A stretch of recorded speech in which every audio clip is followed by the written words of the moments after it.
ഒരു വിശ്വാസിയിൽ പരിശുദ്ധാത്മാവ് 9 വിധം ഫലങ്ങൾ ഉളവാക്കും. അവസാനത്തെ ഫലമാണ് ഇന്ദ്രിയ ജയം അല്ലെങ്കിൽ ആത്മസംയമനം. പരിശുദ്ധാത്മാവിനെ അനുസരിക്കുന്നൊരു വിശ്വാസി, ആ വിശ്വാസിക്ക് അവൻ്റെ ശാരീരികമായ പ്രവണതകളെ നിയന്ത്രിക്കുവാനും കടിഞ്ഞാണിടുവാനും എളുപ്പം സാധിക്കും. റോമാലേഖനം 8-ാം അധ്യായം 14-ാം വാക്യം നമ്മോട് പറയുന്നത്, ദൈവാത്മാവിനാൽ നിയന്ത്രിക്കപ്പെടുന്നവർ അഥവാ ദൈവാത്മാവിനാൽ നടത്തപ്പെടുന്ന ഏവരുമാണ് ദൈവത്തിൻ്റെ മക്കൾ. ഈ ലോകത്തിലെ ഏത് സന്തോഷവും ഏത് രസവും താൽക്കാലികമാണ്.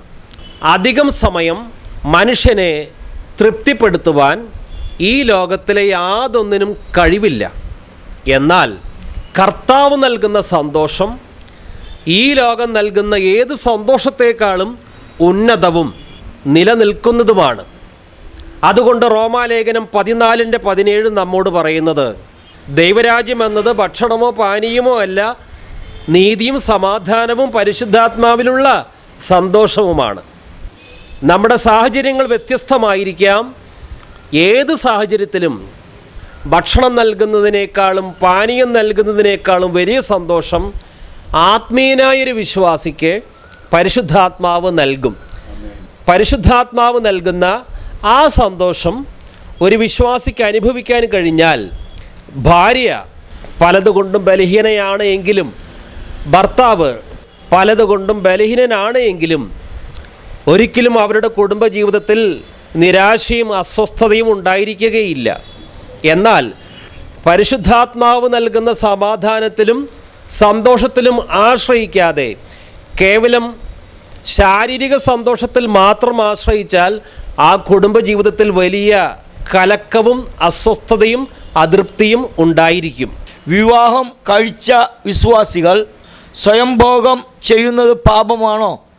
വിവാഹം കഴിച്ചവരായാലും കഴിക്കാത്തവരായാലും ഇക്കാര്യത്തെക്കുറിച്ച് ബൈബിൾ പറയുന്നത് വായിക്കുന്നു. 1 കൊരിന്ത്യർ 6-ാം അധ്യായം 9 മുതൽ വായിക്കുന്നു. അന്യായം ചെയ്യുന്നവർ ദൈവരാജ്യം അവകാശമാക്കുകയില്ല എന്ന് അറിയുന്നില്ലയോ? നിങ്ങളെ തന്നെ വഞ്ചിക്കാതിരിപ്പിൻ. ദുർനടപ്പുകാർ, വിഗ്രഹാരാധികൾ, വ്യഭിചാരികൾ, സ്വയഭോഗികൾ, പുരുഷകാമികൾ, കള്ളന്മാർ, അത്യാഗ്രഹികൾ, മദ്യപന്മാർ, വാവിഷ്ഠാണക്കാർ, പിടിച്ചുപറിക്കാർ എന്നിവർ ദൈവരാജ്യം അവകാശമാക്കുകയില്ല. നിങ്ങളും ചിലർ ഈ വകക്കാരായിരുന്നു എങ്കിലും നിങ്ങൾ കർത്താവായ യേശുക്രിസ്തുവിൻ്റെ നാമത്തിലും നമ്മുടെ ദൈവത്തിൻ്റെ ആത്മാവിനാലും നിങ്ങളെ തന്നെ കഴുകി ശുദ്ധീകരണവും നീതീകരണവും പ്രാപിച്ചിരിക്കുന്നു. വിവാഹിതരായ വിശ്വാസികൾക്ക് മറ്റു പുരുഷന്മാരോടും സ്ത്രീകളോടും തെറ്റായ ചിന്തകൾ ഉണ്ടാകുവാൻ സാധ്യതയുണ്ടോ? വിവാഹം കഴിച്ച സ്ത്രീയാകട്ടെ വിവാഹിതനായ പുരുഷനാകട്ടെ അവർ വിശ്വാസികളായിരിക്കാം. പരിശുദ്ധാത്മാവിൻ്റെ നിയന്ത്രണത്തിന് കീഴിൽ അവരുടെ ചിന്തകളെയും നോട്ടത്തെയും വികാരങ്ങളെയും കൊണ്ടുവരുന്നില്ല എങ്കിൽ ദുർമോഹം അവരിലും ഉണ്ടാകാനുള്ള സകല സാധ്യതയുമുണ്ട്. മറ്റു സ്ത്രീകളെ തെറ്റായ കണ്ണോടുകൂടെ നോക്കാതിരിക്കാനും അവരെക്കുറിച്ച് തെറ്റായ ചിന്തകൾ ഹൃദയത്തിൽ വെച്ച് പുലർത്താതിരിക്കാനും പരിശുദ്ധാത്മാവിൻ്റെ സഹായം ആവശ്യമാണ്. റോമാലേഖനം 8-ാം അധ്യായം നമ്മോട് പറയുന്നത് 13-ാം വാക്യത്തിൽ, ആത്മാവിനാൽ അതായത് പരിശുദ്ധാത്മാവിനാൽ ജഡത്തിൻ്റെ പ്രവൃത്തികളെ മരിപ്പിച്ചാൽ നിങ്ങൾ ജീവിക്കും. വിവാഹിതനായ പുരുഷനായാലും വിവാഹിതയായ സ്ത്രീയായാലും അവർക്ക് തെറ്റായ ചിന്തകൾ വരാതിരിക്കണമെങ്കിൽ പരിശുദ്ധാത്മാവിൻ്റെ നിയന്ത്രണത്തിന് കീഴിൽ അവരുടെ കണ്ണുകളെയും ചിന്തകളെയും കൊണ്ടുവരണം. അല്ലാത്ത പക്ഷം ഭാര്യയുണ്ടായാലും ഭർത്താവുണ്ടായാലും മറ്റുള്ളവരെക്കുറിച്ച് മോശമായ ചിന്തകൾ ഹൃദയത്തിൽ വരാം. തെറ്റായ ലക്ഷ്യത്തോടെ നോക്കി എന്ന് വരാം. എന്നാൽ വീണ്ടും ജനിച്ച ദൈവമക്കളുടെ നോട്ടം വിശുദ്ധമായിരിക്കണം, ചിന്തകളും വിശുദ്ധമായിരിക്കണം. റോമാലേഖനം 12-ാം അധ്യായം 2-ാം വാക്യം നമ്മോട് പറയുന്നത്, നിങ്ങൾ മനസ്സ് പുതുക്കി രൂപാന്തരപ്പെടുവിൻ, നിങ്ങളുടെ മനസ്സിനെ നിങ്ങൾ നവീകരിക്കുവിൻ, മോഹങ്ങൾ ജനിക്കുമാറ് ജഡത്തിനായി ചിന്തിക്കരുത് എന്നാണ് തിരുവചനം. ദാവീദ് അഭിഷിക്തനായിരുന്നു. ഒരു ഭാര്യയല്ല, കുറേ ഭാര്യമാർ. പക്ഷേ തൻ്റെ ജഡികദാഹത്തെ തൃപ്തിപ്പെടുത്തുവാൻ ഈ ഭാര്യമാർക്കൊന്നും പറ്റാതെ മറ്റൊരുത്തൻ്റെ ഭാര്യ, ഊറിയാവിൻ്റെ ഭാര്യ, അവളുമായി വ്യഭിചാരം ചെയ്തു. ദാവീദ് പരിശുദ്ധാത്മാവിനെ പ്രാപിച്ചവനാണ്. പക്ഷേ ബത്ശബയെ കണ്ടപ്പോൾ അവൻ പരിശുദ്ധാത്മാവിനെ അനുസരിച്ചില്ല. ദാവീദ് അഭിഷിക്തനാണ്, അവൻ്റെ മേൽ പരിശുദ്ധാത്മാവുണ്ട്. എന്നാൽ ബത്ശബയുമായി അവൻ പാപം ചെയ്യാനുള്ള കാരണം എന്താണ്? അവൻ്റെ ഉള്ളിൽ പരിശുദ്ധാത്മാവ് ഉണ്ടെങ്കിലും ആ പരിശുദ്ധാത്മാവിനെ അവൻ അനുസരിച്ചില്ല. ഇതുപോലെ തന്നെ വിശ്വാസികളായ ദമ്പതികളിൽ പരിശുദ്ധാത്മാവ് ഉണ്ട് എങ്കിലും അവർ പരിശുദ്ധാത്മാവിനെ അനുസരിക്കുന്നവരായിരിക്കണം. എങ്കിൽ മാത്രമേ അവരുടെ ചിന്തയും നോട്ടവും വിശുദ്ധമായി മാറുകയുള്ളൂ. ഇയ്യോബ് പറഞ്ഞു, ഞാൻ കണ്ണുമായി ഒരു നിയമം ചെയ്തു, ഇനി ഒരു കന്യകയെ നോക്കുന്നത് എങ്ങനെ? മറ്റൊരു പ്രധാനപ്പെട്ട കാര്യം, ഭാര്യയ്ക്ക് ഭർത്താവിനെ 100% തൃപ്തിപ്പെടുത്താൻ പറ്റില്ല. ഭർത്താവിന് ഭാര്യയെയും 100% തൃപ്തിപ്പെടുത്താൻ പറ്റില്ല. ഈ കാര്യം എല്ലാവരും മനസ്സിലാക്കിയിരിക്കണം. കർത്താവിന് മാത്രമേ നമ്മെ പൂർണ്ണ തൃപ്തിയിൽ എപ്പോഴും നിർത്താൻ സാധിക്കൂ. ഫിലിപ്പിയ ലേഖനം 4:4 നമ്മോട് പറയുന്നത്, കർത്താവിൽ എപ്പോഴും സന്തോഷിക്കുവിൻ. എന്നാൽ ഏതെങ്കിലും ചില വ്യക്തികളിൽ എപ്പോഴും സന്തോഷിക്കാമെന്ന് കരുതുകയും പിന്നീട് പ്രതീക്ഷിച്ച പോലെ ആ വ്യക്തിയിൽ നിന്ന് സന്തോഷവും സംതൃപ്തിയും ലഭിക്കാതെ വന്നപ്പോൾ നിരാശനായി മദ്യത്തിനും മറ്റു പല മ്ലേച്ഛതകൾക്കും അടിമയായി ആകെ തകർന്നു പോയവരുണ്ട്. അതുകൊണ്ട് ഒരു വിശ്വാസിയായ ഭർത്താവ്, വിശ്വാസിയായ ഭാര്യ വിശുദ്ധമായ സന്തോഷത്തിനും സമാധാനത്തിനും എപ്പോഴും കർത്താവിൽ ആശ്രയിക്കണം, പരിശുദ്ധാത്മാവിനാൽ നിറഞ്ഞുകൊണ്ടിരിക്കണം. അങ്ങനെ വേണ്ടാത്ത ചിന്തകളോടും ദുർമോഹങ്ങളോടും വിട പറയാൻ കഴിയും. ദൈവഭക്തിയാണ് യഥാർത്ഥ സന്തോഷം. ദൈവഭക്തിയാണ് യഥാർത്ഥ സന്തോഷം. എത്രയോ ദൈവദാസന്മാർ ദൂരദേശങ്ങളിൽ അവരുടെ ജീവിത പങ്കാളിയെ വിട്ട് ദൈവവേല ചെയ്തിട്ടുണ്ട്, ചെയ്തുകൊണ്ടിരിക്കുന്നു. എന്നാൽ ആ ദൈവവേലയിൽ അവർ അനുഭവിക്കുന്ന ആത്മീയ സന്തോഷം, വിജയകരമായ ക്രിസ്തീയ ജീവിതം നയിക്കുവാൻ, പ്രലോഭനങ്ങളെ കീഴടക്കി ജീവിക്കുവാൻ അവരെ സഹായിച്ചുകൊണ്ടിരിക്കുന്നു. ഞാൻ നിന്നെ ഒരു നാളും കൈവിടുകയില്ല, അവഗണിക്കുകയുമില്ല എന്ന് കർത്താവ് പറഞ്ഞിട്ടുണ്ട്. നമ്മുടെ ചെറുതും വലുതുമായ എല്ലാ കാര്യങ്ങളും കർത്താവിനറിയാം. നമ്മുടെ വൈകാരികമായ സമ്മർദ്ദങ്ങൾ കർത്താവിനറിയാം. നമ്മുടെ ബലഹീനതകൾ കർത്താവിനറിയാം. നമ്മുടെ ബലഹീനതകളിൽ സഹതപിക്കാൻ കഴിയാത്ത ഒരു മഹാപുരോഹിതനല്ല നമുക്കുള്ളത്. നമ്മുടെ അടുത്ത് നമ്മുടെ ആവശ്യങ്ങൾ അറിഞ്ഞ് നമ്മളെ സഹായിക്കുന്ന എല്ലാ മേഖലയിലും ഒരു ഉത്തമ സഹായിയാണ് കർത്താവ്. തടവറയിൽ പൗലോസ് കിടക്കുമ്പോൾ വേണ്ടത്ര സൗകര്യങ്ങൾ ഒന്നുമില്ല. അദ്ദേഹം വിവാഹം കഴിച്ചിട്ടില്ല, മക്കളില്ല. നാളെ എന്ത് സംഭവിക്കും? വിചാരണ ചെയ്ത് തന്നെ വധിക്കുമോ? അറിഞ്ഞുകൂടാ. അങ്ങനെയുള്ള സാഹചര്യത്തിലും പൗലോസ് തികച്ചും സംതൃപ്തനായിരുന്നു. ഫിലിപ്പിയ ലേഖനം 4-ാം അധ്യായം 11-ാം വാക്യത്തിൽ അദ്ദേഹം പറഞ്ഞു, ഏത് സാഹചര്യത്തിലും സംതൃപ്തനായിരിക്കുവാൻ ഞാൻ പഠിച്ചിട്ടുണ്ട്. ഉള്ളതുകൊണ്ട് തൃപ്തനായിരിക്കുവാൻ എനിക്ക് അറിയാം. ചിലപ്പോൾ ഭാര്യ മരിച്ചു എന്ന് വരാം, ഭർത്താവ് മരിച്ചു എന്ന് വരാം, മക്കൾ മരിച്ചു എന്ന് വരാം. ആരുടെയും സപ്പോർട്ടില്ലാതെ ഒറ്റയ്ക്ക് നിൽക്കേണ്ട അവസ്ഥ ജീവിതത്തിൽ വന്നു എന്ന് വരാം. പൗലോസ് പറയുന്നു, എന്നെ ശക്തനാക്കുന്നവൻ മുഖാന്തരം എനിക്ക് സകലവും ചെയ്യുവാൻ കഴിയും. നമ്മെ ശക്തനാക്കുന്ന ഒരുവനുണ്ട്. അത് ഏതെങ്കിലും മാനുഷിക താങ്ങുകൾ അല്ല, കർത്താവ് തന്നെയാണ്. പത്മോസ് ദ്വീപിൻ്റെ ഏകാന്തതയിൽ സ്വർഗീയ വെളിപ്പാടുമായി യേശു ക്രിസ്തു യോഹന്നാനെ സന്ധിച്ചു. ലോകത്തിലേകയാശ്രയം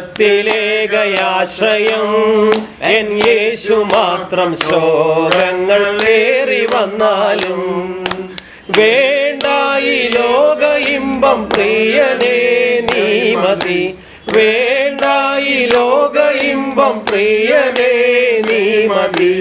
എന്നും വാഴ്ത്തിപ്പാടും ഞാൻ, എന്നും വാഴ്ത്തിപ്പാടും ഞാൻ.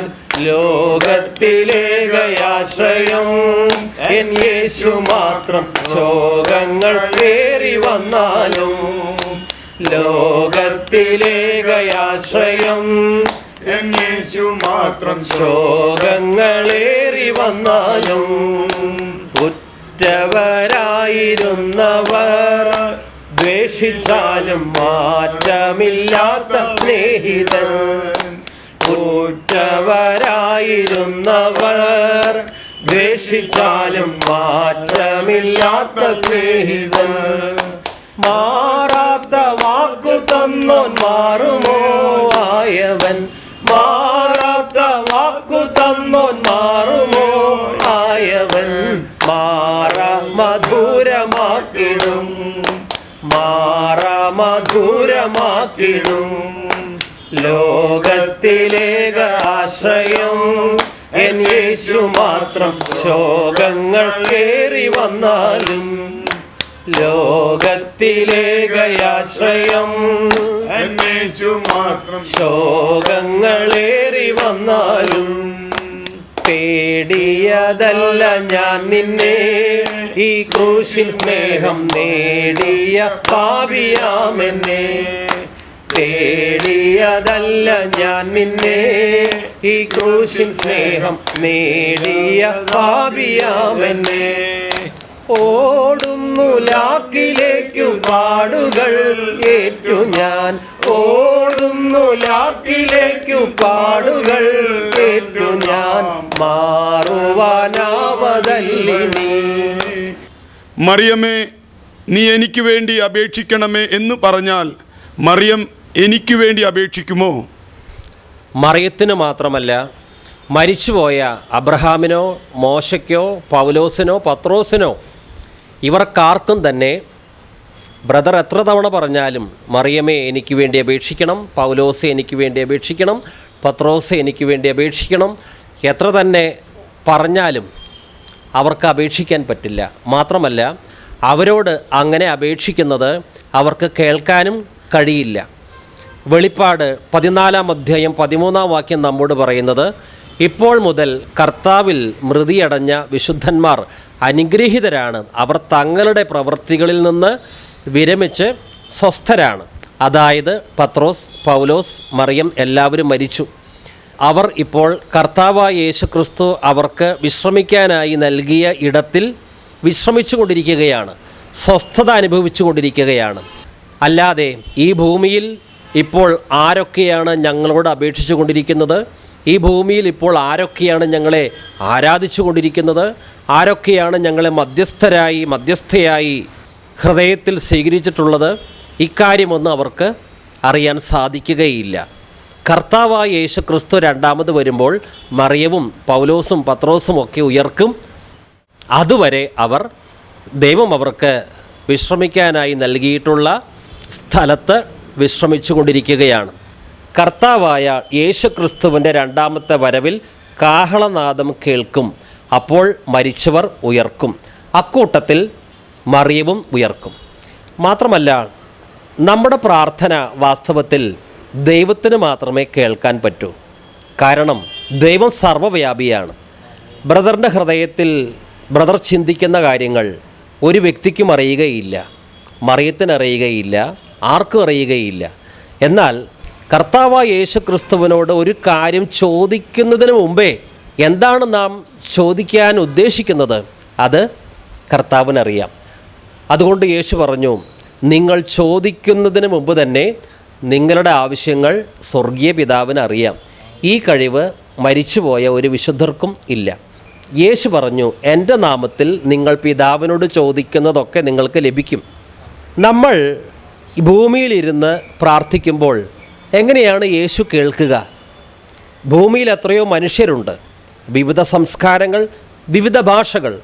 ഈ മനുഷ്യർ യേശുവിനോട്, യേശുവേ എന്നെ രക്ഷിക്കണമേ, സഹായിക്കണമേ, അങ്ങാണ് എൻ്റെ രക്ഷകൻ, എൻ്റെ മധ്യസ്ഥൻ എന്ന് പറയുമ്പോൾ ഇവരുടെയൊക്കെ പ്രാർത്ഥന എങ്ങനെയാണ് യേശുവിന് കേൾക്കാൻ കഴിയുക? യേശു സർവ്വവ്യാപിയാണ്, സർവജ്ഞാനിയാണ്. സർവ്വവ്യാപിയായ ദൈവത്തിന് മാത്രമേ നമ്മുടെ പ്രാർത്ഥന കേൾക്കാൻ പറ്റൂ. മറിയം സർവ്വവ്യാപിയല്ല.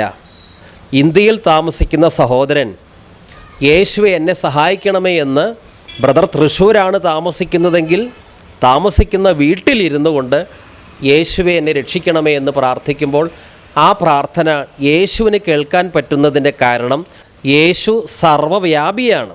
എന്നാൽ തൃശ്ശൂരിൽ താമസിക്കുന്ന സഹോദരൻ വീട്ടിലിരുന്നു കൊണ്ട് മറിയമേ എനിക്ക് വേണ്ടി അപേക്ഷിക്കണമേ എന്ന് അഥവാ പറഞ്ഞാൽ അതൊന്നും കേൾക്കാൻ മറിയത്തിന് സാധിക്കുകയില്ല. കാരണം മറിയം സർവ്വവ്യാപിയല്ല. മാത്രമല്ല, ഈ നിമിഷം യേശുവിനോട് കോടിക്കണക്കിന് ജനങ്ങൾ പ്രാർത്ഥിച്ചു കൊണ്ടിരിക്കുകയാണ്.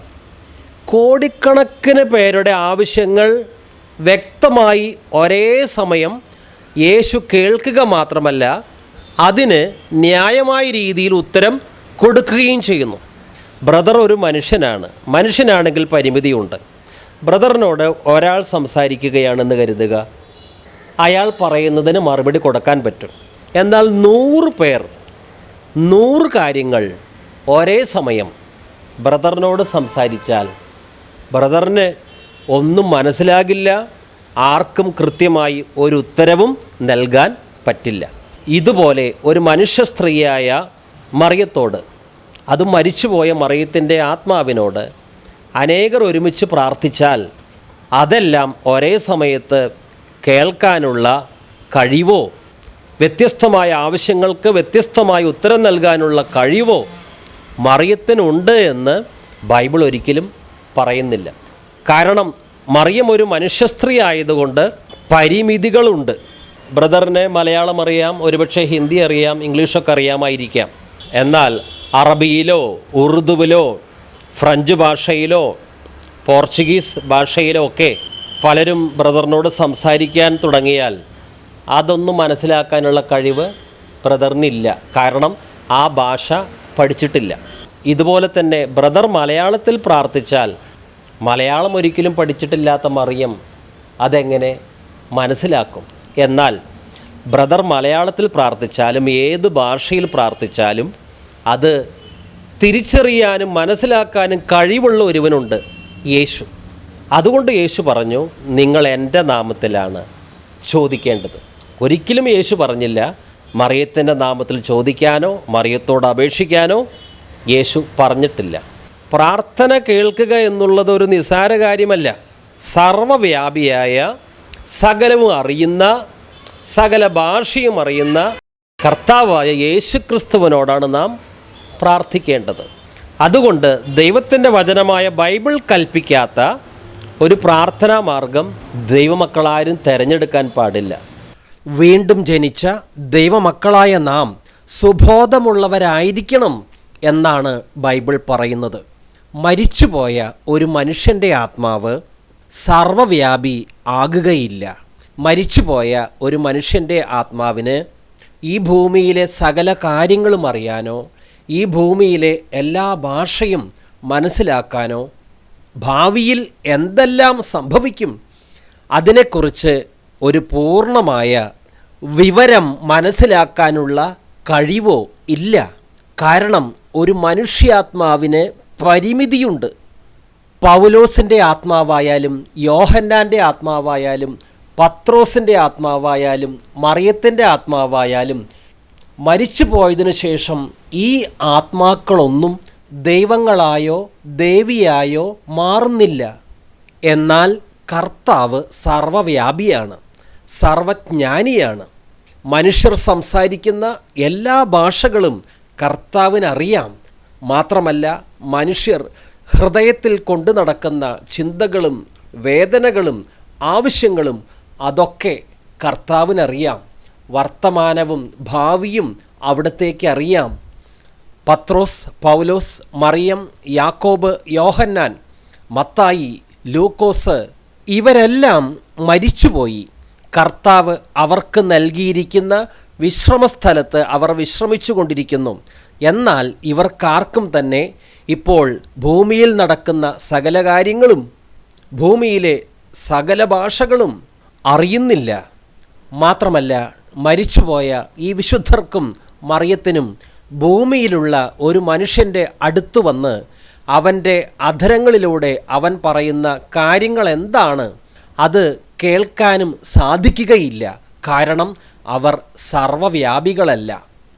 പൗലോസും പത്രോസും മറിയവും യാക്കോബുമൊക്കെ മരിച്ചു പോകും. ഇവർ മനുഷ്യരാണ്, അക്കാര്യം യേശുവിനറിയാം. ഈ വിശുദ്ധരൊക്കെ മരിച്ചു പോയാൽ ഇവർ സർവ്വവ്യാപികളാകും. ഇവർക്ക് സകല ഭാഷയും അറിയാൻ കഴിയും. ഭൂമിയിൽ അനേകർ ഒരേ സമയത്ത് ഇവരോടൊക്കെ പ്രാർത്ഥിച്ചാൽ ഓരോരുത്തരുടെയും പ്രാർത്ഥനാ വിഷയങ്ങൾ വേർതിരിച്ച് അവർക്ക് വേണ്ടി മധ്യസ്ഥം ചെയ്യുവാൻ ഈ മരിച്ചുപോയ വിശുദ്ധർക്ക് കഴിയുമെന്ന് യേശുക്രിസ്തു ഒരിക്കലും പഠിപ്പിച്ചിട്ടില്ല. ക്രിസ്തു തന്നിൽ വിശ്വസിക്കുന്നവർ എങ്ങനെ പ്രാർത്ഥിക്കണം അതിന് ഒരു നിയമം തന്നിട്ടുണ്ട്. അത് നാം ലംഘിക്കാൻ പാടില്ല. ഞങ്ങളെ പ്രാർത്ഥിക്കാൻ പഠിപ്പിക്കണമേ എന്ന് യേശുവിൻ്റെ ശിഷ്യർ യേശുവിനോട് ചോദിച്ചപ്പോൾ സ്വർഗസ്ഥനായ ഞങ്ങളുടെ പിതാവേ എന്ന് വിളിച്ചപേക്ഷിക്കാനാണ് ക്രിസ്തു പഠിപ്പിച്ചത്.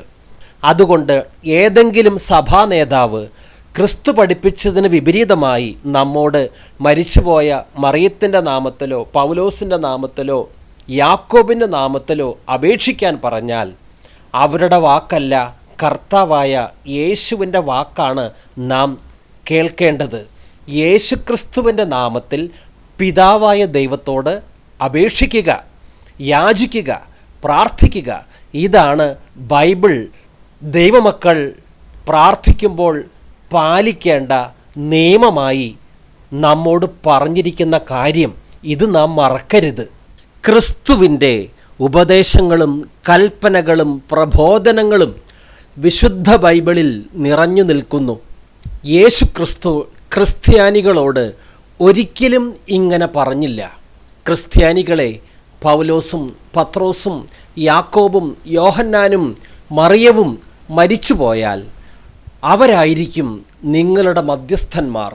മറിയമായിരിക്കും നിങ്ങളുടെ മധ്യസ്ഥന്മാരായ ഇവരോടൊക്കെയായിരിക്കണം നിങ്ങൾ അപേക്ഷിക്കേണ്ടത്. ഇവർ സർവ്വവ്യാപികളായതുകൊണ്ട് നിങ്ങൾ പ്രാർത്ഥിക്കുമ്പോൾ നിങ്ങളുടെ അടുത്ത് ഇവർ വരും. ഇവർക്ക് സകല ഭാഷകളും അറിയാവുന്നതുകൊണ്ട് നിങ്ങൾ ഏത് ഭാഷയിൽ പ്രാർത്ഥിച്ചാലും അതൊക്കെ മനസ്സിലാക്കാനുള്ള അറിവ് ഇവർക്കുണ്ട്. ക്രിസ്ത്യാനികളെ, നിങ്ങൾ നേരിട്ട് എന്നോട് അപേക്ഷിച്ചാൽ ഞാൻ പ്രാർത്ഥന കേൾക്കുകയില്ല. ഇവരുടെ ശുപാർശ കൊണ്ട് ഇവരുടെ മധ്യസ്ഥം വഴി നിങ്ങൾ പ്രാർത്ഥിച്ചാൽ ഉത്തരം കിട്ടും. ഇങ്ങനെയൊന്നും യേശുക്രിസ്തു പറഞ്ഞിട്ടില്ല. അത് നമുക്കറിയാം. യോഹന്നാൻ എഴുതിയ 2-ാം ലേഖനം 9-ാം വാക്യം നമ്മോട് പറയുന്നത്, ക്രിസ്തുവിൻ്റെ പ്രബോധനത്തിൽ നിലനിൽക്കാതെ അതിർ ലംഘിക്കുന്ന ഒരുവനും ദൈവമില്ല. 1 തിമോത്തി 2:5 നമ്മോട് പറയുന്നത്, ഒരു ദൈവമേയുള്ളൂ, ദൈവത്തിനും മനുഷ്യർക്കും ഇടയിൽ മധ്യസ്ഥനായി ഒരുവനേയുള്ളൂ, യേശുക്രിസ്തു. വീണ്ടും ജനിച്ച ദൈവമക്കളുടെ ഏക മധ്യസ്ഥൻ യേശുക്രിസ്തു, യേശുക്രിസ്തു, യേശുക്രിസ്തു. യേശുക്രിസ്തുവിൻ്റെ നാമത്തിൽ അവർ പിതാവായ ദൈവത്തോട് അപേക്ഷിക്കുന്നു, യാചിക്കുന്നു. അപ്രകാരം പ്രാർത്ഥിക്കാനാണ് ക്രിസ്തു കൽപ്പിച്ചിരിക്കുന്നത്. മറ്റു പ്രാർത്ഥനാ മെത്തേഡുകൾ ഒന്നും തന്നെ ദൈവമക്കൾക്ക് ബാധകമല്ല. നമുക്ക് രോഗങ്ങളും അപകടങ്ങളും വരുമ്പോൾ നാം മറിയത്തോടാണ് അപേക്ഷിക്കേണ്ടതെന്ന് ബൈബിൾ പറയുന്നുണ്ടോ?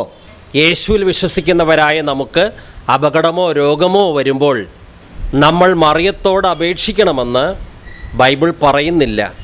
യേശു നമ്മോടൊരിക്കലും പറഞ്ഞിട്ടില്ല നിങ്ങൾക്ക് അപകടമോ രോഗമോ വരുമ്പോൾ മറിയത്തോടാണ് അപേക്ഷിക്കേണ്ടത് എന്ന്. ഒരിക്കൽ യേശുവിൻ്റെ ശിഷ്യന്മാർ തടാകത്തിൽ വഞ്ചിയിൽ യാത്ര ചെയ്യുമ്പോൾ കൊടുങ്കാറ്റുണ്ടായി. ആ അപകടത്തിൽ നിന്ന് രക്ഷപ്പെടുവാൻ മാതാവേ ഞങ്ങൾക്ക് വേണ്ടി അപേക്ഷിക്കണമേ എന്നല്ല അവർ അപേക്ഷിച്ചത്. അവർ ആ സമയത്ത് യേശുവിലാണ് അഭയം പ്രാപിച്ചത്. ആ ഭാഗം വായിക്കട്ടെ. ലൂക്കോസ് 8:22 മുതൽ. ഒരു ദിവസം യേശുവും ശിഷ്യന്മാരും വഞ്ചിയിൽ കയറി നമുക്ക് തടാകത്തിൻ്റെ മറുകരയ്ക്ക് പോകാം എന്ന് അവൻ പറഞ്ഞു. അവർ പുറപ്പെട്ടു. അവർ തുഴഞ്ഞുകൊണ്ടിരുന്നപ്പോൾ അവൻ ഉറങ്ങുകയായിരുന്നു. അപ്പോൾ തടാകത്തിൽ കൊടുങ്കാറ്റുണ്ടായി, വഞ്ചിയിൽ വെള്ളം കയറി, അവർ അപകടത്തിലായി. അവർ അടുത്തു വന്ന് ഗുരു ഗുരു ഞങ്ങൾ നശിക്കുന്നു എന്ന് പറഞ്ഞ് അവനെ ഉണർത്തി. അവൻ എഴുന്നേറ്റ് കാറ്റിനെയും തിരകളെയും ശാസിച്ചു. അവ നിലച്ചു, ശാന്തതയുണ്ടായി. അവൻ അവരോട് ചോദിച്ചു, നിങ്ങളുടെ വിശ്വാസം എവിടെ? അവർ ഭയന്ന് അത്ഭുതത്തോടെ അന്യോന്യം പറഞ്ഞു, ഇവൻ ആരാണ്? കാറ്റിനോടും വെള്ളത്തോടും ഇവൻ കൽപ്പിക്കുകയും അവ അനുസരിക്കുകയും ചെയ്യുന്നല്ലോ. ശിഷ്യന്മാർ പോകുന്ന വഞ്ചിയിൽ യേശുവുണ്ട്. യേശുവുള്ള വഞ്ചിയായാലും അപകടം വരാം. പക്ഷേ യേശു ഉള്ളതുകൊണ്ട് അപകടത്തെ അതിജീവിക്കാൻ പറ്റും. ശിഷ്യന്മാർ യേശുവിനെ വിളിച്ചുണർത്തി. യേശു കാറ്റിനെയും കടലിനെയും ശാന്തമാക്കി. അല്ലാതെ ശിഷ്യന്മാർ അപകട സമയത്ത് മരിച്ചുപോയ അബ്രാമിനോടോ മരിച്ചുപോയ ദാവീദിനോടോ യേശുവിൻ്റെ അമ്മയോടോ ഞങ്ങൾക്ക് വേണ്ടി അപേക്ഷിക്കണമേ എന്ന് പറഞ്ഞില്ല. യേശുവിൽ വിശ്വസിക്കുന്ന ക്രിസ്ത്യാനികളായ നമ്മുടെ ജീവിതമാകുന്ന വഞ്ചിയിൽ ഒരപകടം വന്നാൽ എന്ത് ചെയ്യണം? ക്രിസ്തുവിൽ വിശ്വസിക്കുന്ന നമ്മുടെ ജീവിതമാകുന്ന വഞ്ചിക്കു നേരെ ഒരപകടം വന്നാൽ നമ്മൾ ആരോട് അപേക്ഷിക്കണം? നമ്മുടെ ജീവിതമാകുന്ന വഞ്ചിയിൽ കർത്താവുണ്ടെങ്കിൽ നമ്മൾ കർത്താവിനോട് തന്നെ ഈ അപകടത്തിൽ നിന്ന് ഞങ്ങളെ രക്ഷിക്കണമേ എന്ന് പ്രാർത്ഥിക്കും. എന്നാൽ ഇന്ന് ഒട്ടനവധി ക്രിസ്ത്യാനികളുടെയും ജീവിതമാകുന്ന വഞ്ചിയിൽ ക്രിസ്തുവില്ല, ക്രിസ്തുവുമായൊരു ബന്ധവുമില്ല. അവർ അവരുടെ ജീവിതമാകുന്ന വഞ്ചിയിൽ കുത്തി നിറച്ച് വെച്ചിട്ടുള്ളത് ക്രിസ്തുവിൻ്റെ വചനത്തിന് വിരുദ്ധമായ പല പ്രബോധനങ്ങളും പാരമ്പര്യങ്ങളും അനുഷ്ഠാനങ്ങളും ജപങ്ങളുമാണ്. അതുകൊണ്ട് തന്നെ അപകട സമയത്ത് യേശുവേ എന്ന് വിളിക്കുവാൻ യേശുവിൻ്റെ നാമം അവരുടെ വായിൽ വരുന്നില്ല. പിന്നെയോ മറ്റു പല നാമങ്ങളെയുമാണ് വിളിച്ചപേക്ഷിക്കുന്നത്.